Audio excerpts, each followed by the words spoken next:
Bonjour à vous, la saison du brocart approche et si vous n'avez pas encore chassé le brocart à l'arc, je vous le recommande, c'est vraiment une chasse qui est passionnante. Dans ces petites vidéos, l'objectif est de revoir un petit peu ce qui se passe aux États-Unis et de vous faire partager mes expériences à travers des petites vidéos à thème que vous pourrez regarder ou écouter depuis votre voiture. Voilà, bonne vidéo à vous. Alors, les flèches de chasse. Alors ça, c'est vraiment un gros sujet en ce moment aux États-Unis. Avec beaucoup de discussions entre le poids de flèche et également les lames pour la chasse. Alors,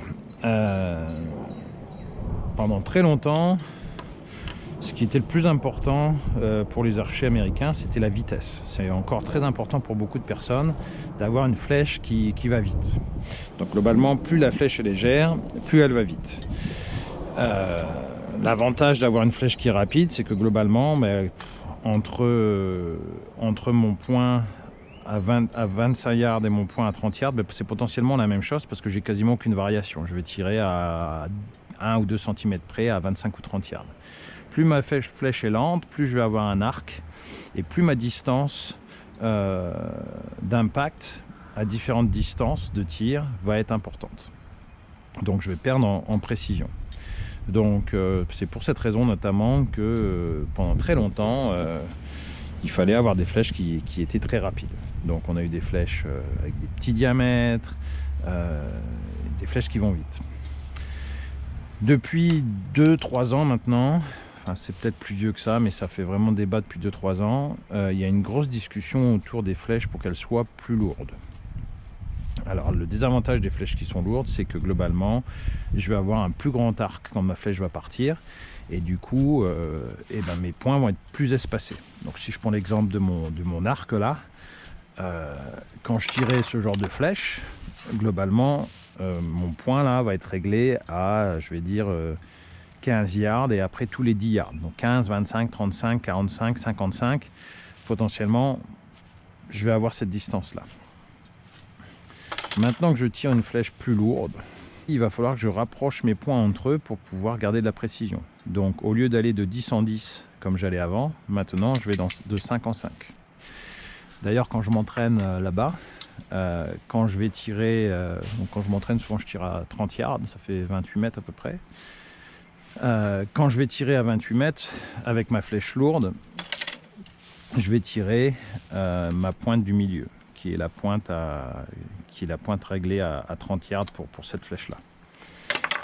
Pour tirer la même flèche, enfin pour tirer la même distance mais avec une flèche beaucoup plus légère, plus rapide, pour atteindre le même point d'impact, en fait il va falloir que je prenne mon deuxième point.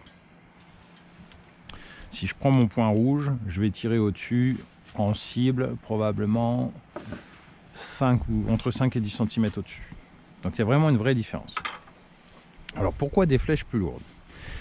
Alors, déjà, qu'est-ce qu'on appelle une flèche plus lourde? Une flèche plus lourde, c'est une flèche qui va avoir plus de poids à l'avant. Donc pour avoir une flèche plus lourde, il y a plusieurs façons de faire. La première, pour mettre plus de poids à l'avant, c'est de mettre des lames ou des inserts qui sont plus longs, plus lourds. Donc là, j'en ai un de 125 grains et ça, c'est un de 100 grains, donc c'est plus lourd. Et la partie la plus simple également, c'est de remplacer l'insert. Donc ça amène aussi de la complexité. Donc quand vous achetez des flèches en magasin, vous allez arriver avec ce genre d'insert en aluminium qui sont très légers, qui font en règle générale entre 25 et 50 grains. Et donc maintenant, ce que je fais, c'est que je mets des inserts plus lourds qui sont des inserts de 100 grains. Donc comme on peut le voir sur cette flèche là. Donc déjà, au lieu de démarrer avec 35 ou 40 grains à l'avant, je démarre avec 100. Et ensuite, au lieu de rajouter 100 grains de lame ou de poing, je rajoute 125. Je vais vous mettre des vidéos, des liens vers des vidéos dans la description également. Il y a un gars un peu farfelu qui s'appelle Ranch Fairy qui passe son temps là-dessus, qui explique tout ça très bien. Maintenant, le problème, c'est que c'est pas toujours réaliste. Tirer des lames de 200, 300, 400 grains, c'est compliqué parce que il y en a pas partout, ça coûte cher et puis surtout, ce qui compte, c'est de pouvoir s'entraîner. Et ça veut dire qu'après il faut acheter des fill points de 200, 300, 400 grains. Donc tout ça, ça rend les choses compliquées. Donc pour éviter ça, pour rester un petit peu plus raisonnable, tout en tirant une flèche plus lourde, je rajoute un insert de 100 grains à l'avant et je tire des points de 125 grains parce que c'est assez simple de trouver des lames de 125 grains. Donc comme ça, ma flèche d'entraînement peut être ma flèche de chasse sans aucun problème. Alors pour revenir à la discussion de mettre plus de poids à l'avant, toute la discussion de mettre plus de poids à l'avant, c'est d'avoir plus de pénétration. Donc le point, c'est de dire que les flèches qui sont rapides, qui sont légères, n'ont pas assez d'énergie pour traverser l'animal si on ne le prend pas dans les poumons.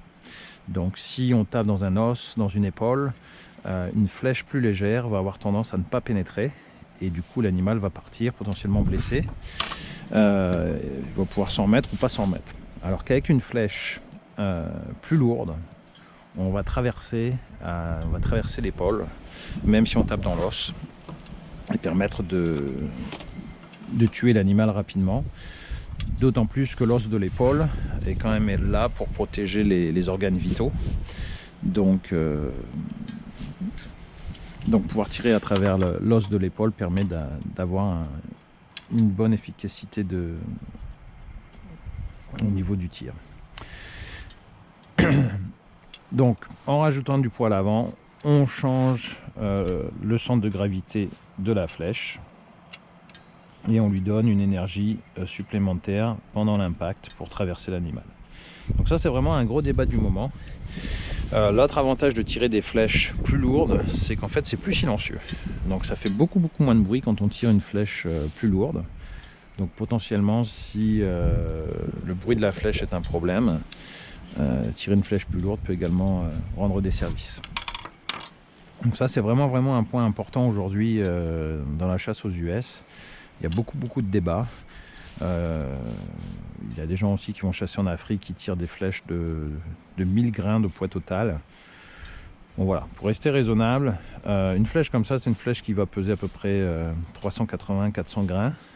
Et passer à ce genre de flèche, ça permet d'avoir une flèche qui va peser aux alentours de 500-550 grains.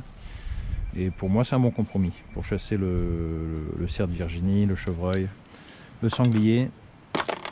Ça me semble être le bon compromis. Donc c'est comme ça que je fonctionne pour rester dans quelque chose de gérable, que ce soit à la chasse ou à l'entraînement, sans tomber dans du matériel super sophistiqué, super compliqué à trouver. Voilà. Donc voilà ce que je voulais partager sur les flèches aujourd'hui. Dans la prochaine vidéo, on va parler des lames de chasse.